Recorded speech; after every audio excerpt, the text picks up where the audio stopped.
Welcome back guys to my YouTube channel. So today we are going to study about the 6th chapter of our science book, that is life processes. आप इस chapter के बारे में पहले भी पढ़ चुके हैं, इससे पहले 2 वीडियो मैं अपलोड कर चुका हूँ। ये आपके चैप्टर की इस बार 3rd वीडियो है। इस चैप्टर में हम पढ़ने वाले हैं 2 लाइफ प्रोसेस के बारे में। The first is circulation and the second is excretion. So guys there ना करते हुए आगे चलते हैं और सबसे पहला टॉपिक समझ लेते हैं जो है ट्रांसपोर्टेशन। ट्रांसपोर्टेशन को हम इस तरह से डिफाइन कर सकते हैं कि जैसे ये एक मूवमेंट है हमारी बॉडी के अंदर अलग अलग सब्सटेंस की एक जगह से दूसरी जगह। जस्ट लाइक हम खाना खाते हैं ऊपर से नीचे तक जाता है, इसी तरीके से हमारी बॉडी के अंदर एनर्जी किस तरीके से फ्लो होती है, प्लांट्स के अंदर ये एनर्जी किस तरह से फ्लो होती है, हम इस चैप्टर में पढ़ने वाले हैं। सारी मेटाबॉलिक एक्टिविटीज के लिए जो जरूरी वाटर एंड न्यूट्रिएंट्स हैं उनको प्लांट्स एंड एनिमल्स की बॉडी में सर्कुलेटरी सिस्टम के द्वारा एक जगह से दूसरी जगह पहुंचाया जाता है। तो गाइस हम आगे चलते हैं और सबसे पहले हम समझ लेते हैं ट्रांसपोर्टेशन इन ह्यूमन बींग्स। तो मेन ट्रांसपोर्ट सिस्टम जो होता है ह्यूमन बींग्स के अंदर वो होता है सर्कुलेटरी सिस्टम। और ये सर्कुलेटरी सिस्टम की आप फिगर अपनी स्क्रीन पर देख सकते हैं। यहाँ पर हार्ट है, बहुत सारी वीन्स हैं। तो सर्कुलेटरी सिस्टम के मेन पार्ट्स होते हैं ब्लड। आप जानते हैं कभी भी आपके चोट लगती है तो बॉडी से जो फ्लो होता है red colour substance, that is all blood. Blood के अलावा हमारे सर्कुलेटरी सिस्टम के और पार्ट्स हैं arteries, veins, capillaries. Arteries blood को हार्ट से हमारी बॉडी में लेके जाती है। जब बॉडी में फ्लो होने के बाद वो ब्लड जब वापस हार्ट तक जाता है तो वीन से जाता है, और वीन्स एंड आर्टरीज जहां पर एक दूसरे से मिलती हैं उसको हम कहते हैं कैपिलरीज। और इस सर्कुलेटरी सिस्टम का सबसे मेन पार्ट वो है आपका हार्ट, जो आपकी पूरी लाइफ वर्क करता रहता है, कभी रुकता नहीं, और जब ये रुक जाता तो आप कैसे जानते हैं इसका मतलब क्या है। और इस सर्कुलेटरी सिस्टम का लास्ट पार्ट है लिम्फ। लिम्फ एक ऐसा सब्सटेंस है जो हमारी बॉडी के इंटरसेलुलर स्पेस में रहता है। सो गाइज आगे चलते हैं और सबसे पहले हम जान लेते हैं ब्लड के बारे में। हम पहले ही पढ़ चुके हैं कि ब्लड एक फ्लूइड कनेक्टिव टिश्यू है जो ट्रांसपोर्ट करता है फूड को, ऑक्सीजन को और बहुत सारे वेस्ट प्रोडक्ट को जो हमारी बॉडी के अंदर प्रोड्यूस हुए हैं।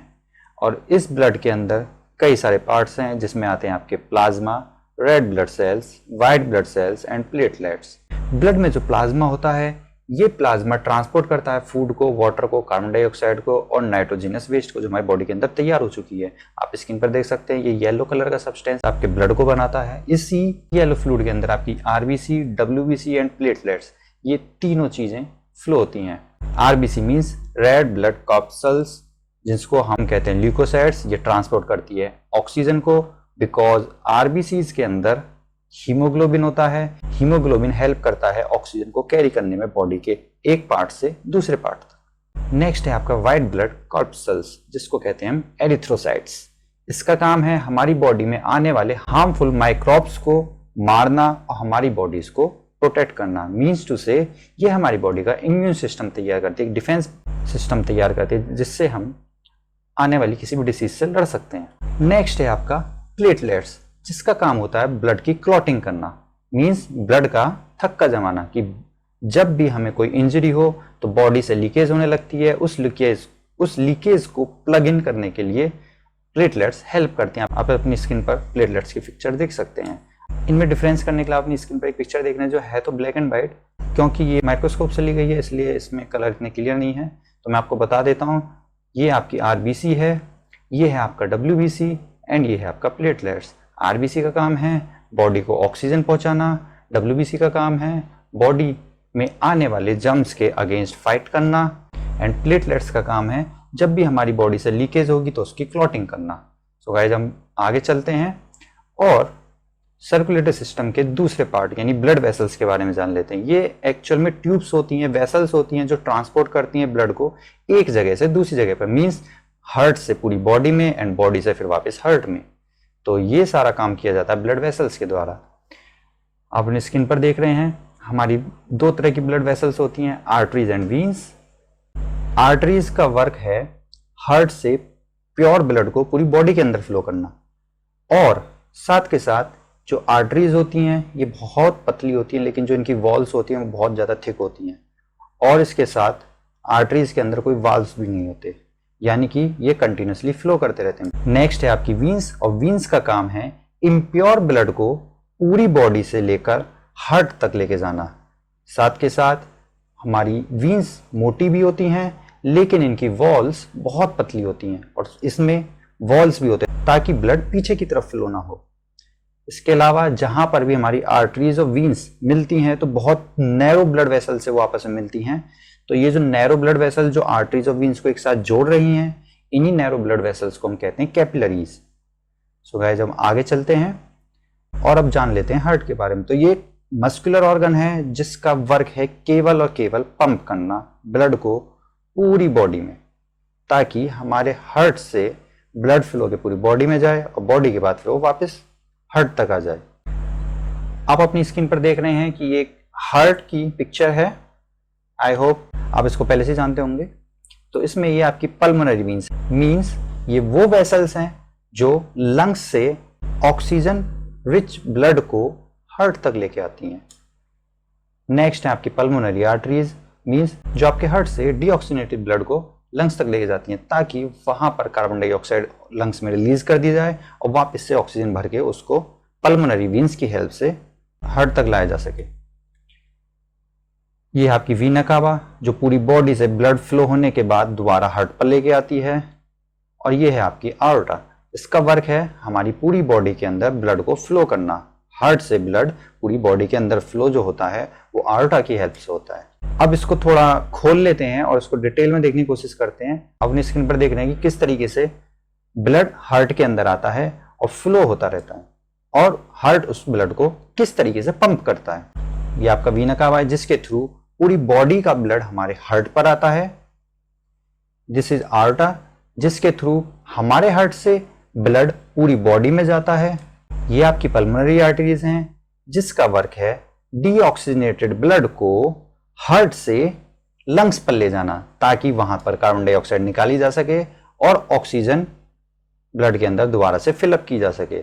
इसके बाद पल्मोनरी वीन्स होती हैं जो उस ऑक्सीजन रिच ब्लड को हार्ट तक लेके आती हैं और हार्ट में आने के बाद ये ब्लड पूरी बॉडी के अंदर आर्टा की हेल्प से चला जाता है। तो आप देख रहे हैं इसमें 4 चैम्बर्स हैं, अपर चैम्बर्स एंड लोअर चैम्बर्स। तो अपर चैम्बर जो होते हैं उनको कहते हैं आर्टरिया। आप अपनी स्क्रीन पर देख रहे हैं right atrium and left atrium. Lower chambers होते हैं उनको कहते हैं ventricles. This is left ventricles and right ventricles. Right and left chambers को जो सेपरेट करता है उसको कहते हैं सेप्टम। इस सेप्टम का वर्क है कि जो हमारा ऑक्सीजनेटेड एंड डीऑक्सीजनेटेड ब्लड है वो आपस में मिक्सअप ना हो सके। आप स्क्रीन पर देख पा रहे हैं कि सेप्टम एक मस्कुलर वॉल है जो सेपरेट कर रही है आपके right chamber and left chamber. Atria and ventricles के बीच में वाल्व्स होते हैं जिससे वो ब्लड को पीछे की तरफ फ्लो होने से बचा के रखते हैं। यही उन वाल्व्स का वर्क है। आप अपनी स्क्रीन पर देख सकते हैं ये आपके वाल्व्स हैं। इनका वर्क बस इतना है कि ब्लड पीछे की तरफ फ्लो ना हो, आगे ही चलता रहे। तो अब आगे चलते हैं और जान लेते हैं जो इसका लास्ट कंपोनेंट है वो है लिम्फ। तो ये कलरलेस फ्लूइड होता है जो प्रेजेंट होता है हमारे इंटरसेलुलर स्पेसेस में और ये जो फॉर्म होता है इसका रीजन है कि जो प्लाज्मा कैपिलरीज से एस्केप होकर इंटरसेलुलर स्पेस में चला जाता है उस वजह से ये लिम्फ फॉर्म हो जाता है। तो लिम्फ का काम है ट्रांसपोर्ट करना डाइजेस्टेड फैट्स को और इंटरसेलुलर स्पेस में जो भी फ्लूइड एक्सेस में जमा हो चुका है, जो बहुत सारा फ्लूइड आ चुका है इंटरसेलुलर स्पेस में, उसको वापस से ब्लड के अंदर डालना। ये काम होता है आपके लिम्फ का। लिम्फ वापस जाकर लिम्फेटिक कैपिलरीज से मिलते हैं और ये लिम्फेटिक कैपिलरीज आपस में मिलकर लिम्फ वेसल्स बनाती हैं जो जाकर एक बड़ी लार्ज वीन्स से मिल जाते हैं और लार्ज वीन्स के थ्रू ये लिम्फ्स वापस हार्ट तक चले जाते हैं। लिम्फ के अंदर लिम्फोसाइट्स होते हैं जिसका मेन फंक्शन है जम्स को किल करना और हमारी बॉडी को जम्स के अगेंस्ट प्रोटेक्ट रखना। सो गाइस, अब आगे चलते हैं और समझ लेते हैं कि किस तरीके से हमारा हार्ट फंक्शन करता है। आप अपनी स्क्रीन पर देख पा रहे हैं कि अपर चैम्बर से ब्लड आता है और फिर लोअर चैम्बर्स के थ्रू वो ब्लड बॉडी में या फिर हमारे लंग्स पर चला जाता है। इसका फंक्शन हम इस तरीके से देख सकते हैं कि जब लंग्स से ऑक्सीजन रिच ब्लड हार्ट तक पहुंचता है तो ये ऑक्सीजन रिच ब्लड पूरी बॉडी पे पहुंच जाता है, फिर डीऑक्सीनेटेड ब्लड हार्ट पे पहुंचता है, फिर हार्ट से ये डीऑक्सीनेटेड ब्लड लंग्स पे पहुंच जाता है, फिर वहां पर डीऑक्सीनेटेड ब्लड से कार्बन डाइऑक्साइड बाहर कर दी जाती है, फिर उसके अंदर फिलअप कर दिया जाता है oxygen. Again oxygen field blood heart तक पहुंचता है, हार्ट तक पहुंचने के बाद फिर ये ब्लड पूरी बॉडी में पंप होकर चला जाता है, बॉडी से फिर ये दोबारा से हार्ट में जाता है, हार्ट से पंप होकर फिर से लंग्स में चला जाता है। So this is the all function of heart. हम सिंपली कह सकते हैं कि हार्ट का केवल फंक्शन है ब्लड को पंप करना, एक बार बॉडी की तरफ पंप कर देना और दूसरी बार लंग्स की तरफ पंप कर देना। सो गाइस, हम आगे चलते हैं और समझ लेते हैं कि ब्लड प्रेशर क्या होता है। आपने बहुत बार सुना होगा आपके रिलेटिव्स में, आपके घर पे भी, आपके फैमिली मेंबर्स के भी, कि किसी का हाई ब्लड प्रेशर होता है, किसी का लो ब्लड प्रेशर होता है। तो एक्चुअली ब्लड प्रेशर है क्या? तो जो फोर्स लगाता है हमारा ब्लड वॉल्स ऑफ वेसल, मतलब किसी वेसल की वॉल्स पर जो फोर्स लगती है, किसी वेसल की वॉल पर जो फोर्स लगती है, उसको हम बोलते हैं ब्लड प्रेशर। जो ब्लड का प्रेशर आर्टरीज के अंदर कॉन्ट्रैक्शन के दौरान रहता है उसको कहते हैं हम सिस्टोलिक प्रेशर, और जो प्रेशर ब्लड का आर्टरीज के अंदर रिलैक्सेशन के दौरान होता है, मतलब जब वो बिल्कुल रिलैक्स होती हैं आर्टरीज, उस दौरान जो ब्लड प्रेशर होता है उसको हम बोलते हैं diastolic pressure. Normal systolic pressure होता है 120 mm और डायस्टोलिक प्रेशर होता है 80 mm। ब्लड प्रेशर को मेजर करने के लिए जो इंस्ट्रूमेंट यूज किया जाता है उसको हम कहते हैं स्फिग्मोमैनोमीटर। इसकी फंक्शनिंग आप अपनी स्क्रीन पर देख सकते हैं। स्फिग्मोमैनोमीटर की हेल्प से कैसे ब्लड प्रेशर को मेजर किया जाता है। सो गाइस, अब हम आगे चलते हैं और समझ लेते हैं ट्रांसपोर्टेशन अदर एनिमल्स के अंदर कैसे होता है। सबसे पहले हमारी फिश होती है। हम जानते हैं फिश अपने गिल्स के थ्रू वाटर में डिजोल्व ऑक्सीजन को इनहेल करती है और यही डिजोल्व ऑक्सीजन ब्लड के थ्रू फिश की पूरी बॉडी में फ्लो हो जाती है। इसी वजह से फिश के जो हार्ट में चैम्बर्स होते हैं वो केवल 2 चैम्बर होते हैं, जबकि अगर हम एम्फीबियंस को देखें तो एम्फीबियंस के हार्ट में 3 चैम्बर्स होते हैं। मोस्टली रेप्टाइल्स जो होते हैं उनके हार्ट में भी केवल 3 चैम्बर होते हैं, लेकिन जो बर्ड्स हैं, मैमल्स हैं, मैमल्स के अंदर ही हम ह्यूमंस आते हैं, आप 9th क्लास में पढ़ चुके हैं, इनके हार्ट में 4 चैम्बर्स होते हैं। सो गाइस, हम कह सकते हैं कि फिश का हार्ट 2 चैम्बर्ड हार्ट है, एम्फीबियन रेप्टाइल्स का हार्ट 3 चैम्बर्ड हार्ट है, एंड बर्ड्स एंड मैमल्स का हार्ट 4 चैम्बर्ड हार्ट है। इसीलिए बर्ड्स एंड मैमल्स को हम वार्म ब्लडेड एनिमल्स कहते हैं। सो गाइस, हम आगे चलते हैं और अब बात कर लेते हैं ट्रांसपोर्टेशन इन प्लांट्स की। तो प्लांट्स ट्रांसपोर्ट सिस्टम में अपनी एनर्जी जो उसने स्टोर की है फोटोसिंथेसिस के दौरान उसको मूव कराता है लीफ से और रॉ मटेरियल लेता है रूट से। तो ये दोनों जो पाथवेज हैं, ये दोनों जो तरीके हैं कि एक बार रूट से सामान को ऊपर लेना, ऊपर फोटोसिंथेसिस करना, फिर जो एनर्जी बनाई है उसको पूरी बॉडी के अंदर फ्लो करा देना, ये दोनों पाथ बिल्कुल एक दूसरे से इंडिपेंडेंट होते हैं और इनका जो कंडक्शन होता है बिल्कुल एक इंडिपेंडेंट ट्यूब के थ्रू होता है।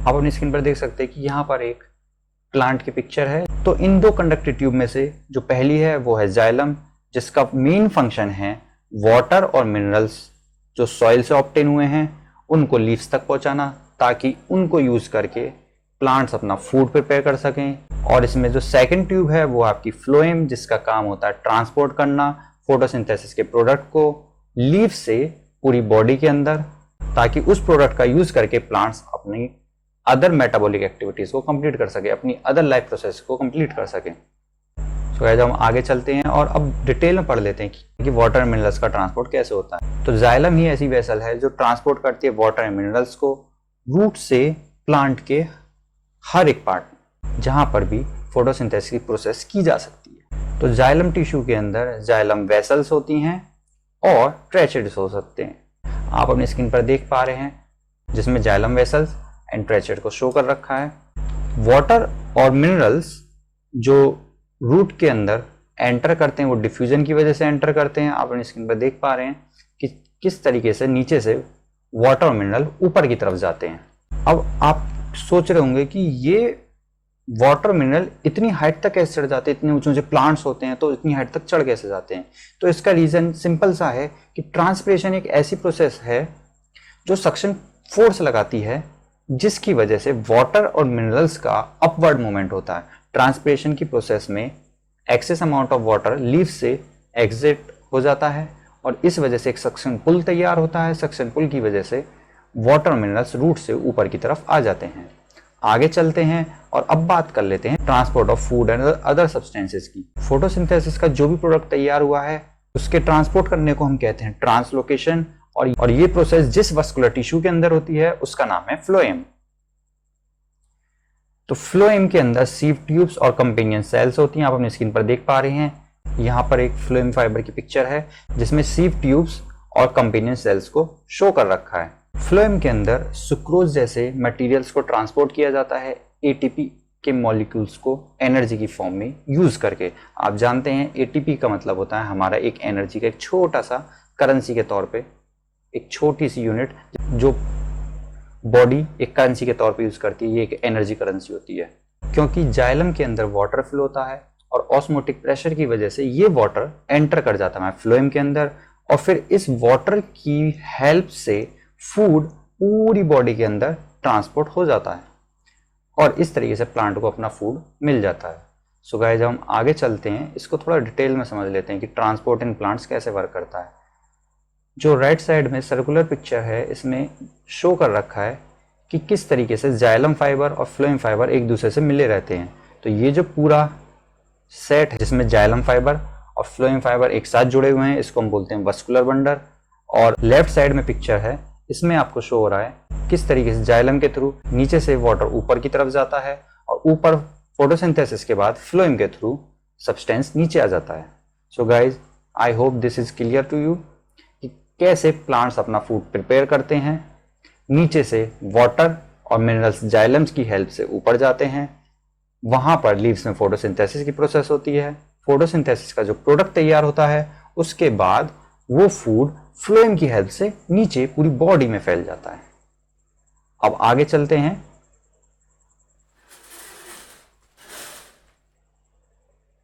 बात कर लेते हैं एक्सक्रेशन की। तो ये एक ऐसी प्रोसेस है जिसमें मेटाबॉलिक वेस्ट को बॉडी के बाहर कर दिया जाता है। मींस अगर किसी भी ऑर्गेनिज्म ने कोई भी मेटाबॉलिक एक्टिविटीज की हैं तो ऑब्वियसली उसके अंदर वेस्ट तो तैयार होगा ही। तो इस वेस्ट को बाहर करने की जो प्रोसेस है इसी को हम कहते हैं एक्सक्रेशन। तो यूनिसेल्युलर ऑर्गेनिज्म जो होते हैं वो अपने वेस्ट प्रोडक्ट को रिमूव करते हैं डिफ्यूजन के थ्रू। मींस वो अपना खाना खाते हैं, खाना खाने के बाद अपने सराउंडिंग में जो भी होता है वहां पर डिफ्यूज करके अपनी वेस्ट प्रोडक्ट को निकाल देते हैं। लेकिन जो मल्टी सेल्युलर ऑर्गेनिज्म है वो अपने वेस्ट प्रोडक्ट को निकालने के लिए उनकी बॉडी के अंदर एक स्पेशल सिस्टम होता है जिसको बोलते हैं हम एक्सक्रीटरी सिस्टम। एक्सक्रीटरी सिस्टम की हेल्प से जो मल्टी सेल्युलर ऑर्गेनिज्म है वो अपना वेस्ट प्रोडक्ट बाहर करते हैं। तो हम आगे चलते हैं और बात कर लेते हैं excretory system in human beings की। ह्यूमन बींग्स किस तरीके से अपना एक्सक्रेशन करते हैं। आप अपनी स्क्रीन पर देख पा रहे हैं, यहाँ पर 2 किडनीज हैं जो जुड़ी हुई हैं ट्यूब के थ्रू यूरिनरी ब्लैडर से। तो आपके एक्सक्रीटरी सिस्टम के जो पार्ट्स हैं उसमें सबसे पहला आपके रीनल आर्टरीज जो ब्लड को लेकर आती हैं, फिर है आपकी पेयर ऑफ किडनीज। हम जानते हैं कि हमारी बॉडी के अंदर 2 किडनीज का एक पेयर होता है। नेक्स्ट है आपका पेयर ऑफ यूरेटर्स, फिर नेक्स्ट है आपका यूरिनरी ब्लैडर एंड लास्ट है आपका यूरेथ्रा जहां से आपका वेस्ट प्रोडक्ट बाहर निकल जाता है। तो अब चलिए हम किडनीज को खोल लेते हैं और देखते हैं कि किडनीज के अंदर जो बेसिक फिल्ट्रेशन यूनिट होती है वो एक क्लस्टर होता है ब्लड कैपिलरीज का, और ये जो ब्लड कैपिलरीज का एक क्लस्टर है इसको हम बोलते हैं नेफ्रॉन। आप अपने स्क्रीन पर देख पा रहे हैं कि किडनी के अंदर बहुत सारी ब्लड कैपिलरीज होती हैं और ये एक दूसरे से जुड़ी रहती हैं जिसको हम कहते हैं नेफ्रॉन्स। आइए आगे चलते हैं और नेफ्रॉन के बारे में पढ़ लेते हैं कि किस तरीके से हमारी बॉडी के अंदर यूरिन का फॉर्मेशन होता है। ये एक नेफ्रॉन का डायग्राम है, इसमें ये आपकी कैपिलरीज हैं, ये आपकी ब्रांच है एक रीनल वीन की जो बाहर से आ रही है, ये है आपकी ब्रांच रीनल आर्टरी की। हर एक कैपिलरी क्रिस्टल का जो एंड पॉइंट होता है वो एक कप की शेप में होता है और इस कप की शेप को हम बोलते हैं बोमेन्स कैप्सूल। हर किडनी के अंदर ऐसी बहुत सारी फिल्ट्रेशन यूनिट्स होती हैं जिसको हम कहते हैं नेफ्रॉन्स। आप अपनी स्क्रीन पर देख पा रहे हैं कि ये येलो कलर का जो पूरा सब्सटेंस है ये पूरा नेफ्रॉन है जिसके अंदर बोमेन कैप्सूल भी है और इस बोमेन कैप्सूल के अंदर ग्लोमेरुलस होते हैं। जब रीनल आर्टरीज के थ्रू आया ब्लड नेफ्रॉन से फिल्टर हो जाता है, तो फिल्टर होने के बाद जो यूरिन फॉर्म होता है हर एक किडनी से, तो ये यूरिन यूरेटर में पहुंच जाता है कलेक्टिंग डक्ट की हेल्प से। आप अपनी स्क्रीन पर देख पा रहे हैं कि ये कलेक्टिंग डक्ट है। आगे चलते हैं और अब बात कर लेते हैं एक्सक्रीशन इन प्लांट्स की। तो प्लांट्स भी बहुत तरह से अपना वेस्ट प्रोडक्ट को एक्सक्रीट करते हैं, जिसमें फर्स्ट है आपका ट्रांसपिरेशन। मींस जब प्लांट के अंदर वाटर बहुत ज़्यादा अमाउंट में इकट्ठा हो जाता है तो वो उस ब्लड को ट्रांसपिरेशन की हेल्प से बाहर निकाल देते हैं। सेकंड है आपका, बहुत सारा प्लांट का वेस्ट प्रोडक्ट जो होता है उनके सेलुलर वैक्यूल्स में इकट्ठा हो जाता है। आपको पता होगा, अर्लियर क्लासेस में पढ़ चुके हैं कि जो प्लांट सेल्स होती हैं उनके वैक्यूल्स बहुत बड़े बड़े होते हैं, तो इन सेलुलर वैक्यूल्स के अंदर वो प्लांट का वेस्ट इकट्ठा हो जाता है। कुछ वेस्ट प्रोडक्ट लीव्स के अंदर इकट्ठे हो जाते हैं और जब वो लीव्स पेड़ से टूट के नीचे गिरती हैं तो उन लीव्स के साथ वो वेस्ट प्रोडक्ट प्लांट से अलग हो जाता है। नेक्स्ट है आपका कि कुछ वेस्ट प्रोडक्ट जैसे कि गम्स और रेजिन वो स्टोर हो जाते हैं पुरानी जो जाइलम सेल्स हैं उसमें। आप पिक्चर देख पा रहे हैं, आप जानते भी हैं कि प्लांट से हमें गम्स मिलते हैं, कलर्स यानी रेजिन्स मिलते हैं। तो ये जो गम्स और रेजिन्स मिलते हैं ये इकट्ठे हो जाते हैं पुरानी जाइलम सेल्स के अंदर। और जो सबसे कॉमन और लास्ट वे है वो है आपका कि प्लांट्स अपना वेस्ट प्रोडक्ट अपने रूट्स की हेल्प से सॉइल के अंदर छोड़ देते हैं। इस तरीके से प्लांट अपने वेस्ट प्रोडक्ट से निजात पाता है और अपनी एक्सट्रैक्शन की प्रोसेस को कंप्लीट करता है। चलिए गाइज, अब हम इसको सम अप कर लेते हैं लाइफ प्रोसेस को। आप अपनी स्क्रीन पर देख पा रहे हैं कि किस तरीके से प्लांट अपनी पूरी लाइफ प्रोसेस करता है। सॉइल से वाटर एंड मिनरल्स को कलेक्ट करता है। ये वाटर एंड मिनरल्स प्लांट में जाइलम के थ्रू ऊपर तक जाते हैं। यहाँ लीव्स पर फोटोसिंथेसिस की प्रोसेस होती है। फोटोसिंथेसिस के बाद जो फूड प्रोडक्ट तैयार होते हैं वो फ्लोएम के थ्रू पूरी बॉडी के अंदर फैल जाते हैं और वेस्ट प्रोडक्ट ट्रांसपिरेशन के थ्रू या फिर रूट्स के थ्रू बॉडी से बाहर निकल जाता है। ह्यूमंस के अंदर ये प्रोसेस अलग तरीके से होती हैं। आप देख पा रहे हैं अपनी स्क्रीन पर ये बॉडी सिस्टम्स हैं। इसमें सबसे मेन होता है आपका सर्कुलेटरी सिस्टम, जिसके बारे में हमने इस चैप्टर में पढ़ा था। सेकंड पार्ट में हमने पढ़ा था रेस्पिरेटरी सिस्टम के बारे में कि ह्यूमंस ऑक्सीजन लेते हैं, कार्बन डाइऑक्साइड निकालते हैं। फिर फर्स्ट पार्ट में हमने पढ़ा था डाइजेस्टिव सिस्टम के बारे में कि किस तरीके से ह्यूमंस अपना डाइजेशन करते हैं, अपना न्यूट्रिशन लेते हैं। सो गाइज, आई होप ये क्लियर हो गया होगा। तो this is the end of the chapter. Channel के साथ बने रहिए और लाइक करना ना भूलें। आपको आने वाले टाइम में इस चैनल पर और भी वीडियोस मिलने वाली हैं। तो guys, stay safe, stay home. Thank you, bye.